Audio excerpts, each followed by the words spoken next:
There are more developments this noon hour concerning the state-led investigation into the Cleveland police chase that left 2 people dead. Good afternoon, everyone. I'm Leon Bibb. At 3 o'clock today, the Cleveland Police Union will hold a news conference to offer its insight into the findings of what the state attorney general called a systemic failure that led to 13 officers firing more than 100 bullets into the suspect's car. As News Channel 5's Kristen Byrne details, the investigation found several policy violations.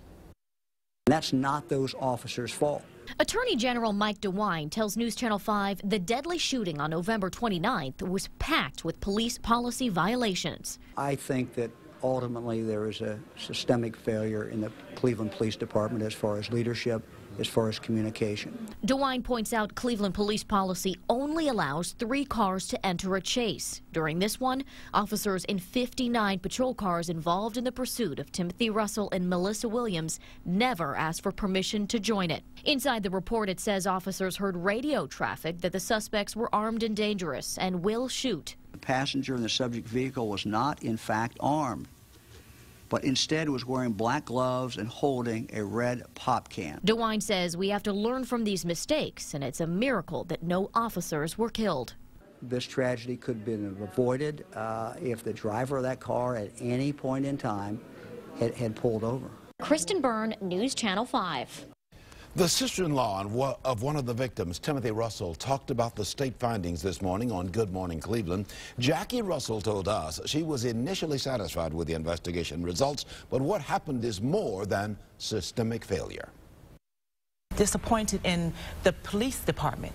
You want to feel as a citizen that you can depend on them to respond appropriately, even when there's chaos around them, and they didn't do that.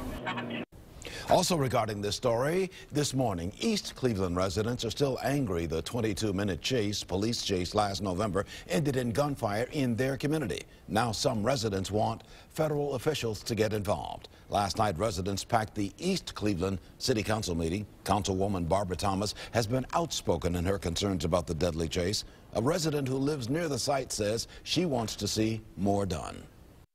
1, this cannot stand. 2, it needs to go to the federal level. 3, this is not a war zone. And 4, this is the United States of America. Meantime, the mayor of East Cleveland did not comment on the report. The Department of Justice continues its review of whether an investigation into the practice of the Cleveland Police Department is warranted. You can find much more on the Cleveland police shooting on Newsnet5.com, including the complete 290-page state investigation report. And we have a team of reporters working different angles for later today. Again, the Cleveland Police Union will hold a news conference at 3 o'clock this afternoon. We plan to live stream this on Newsnet5.com.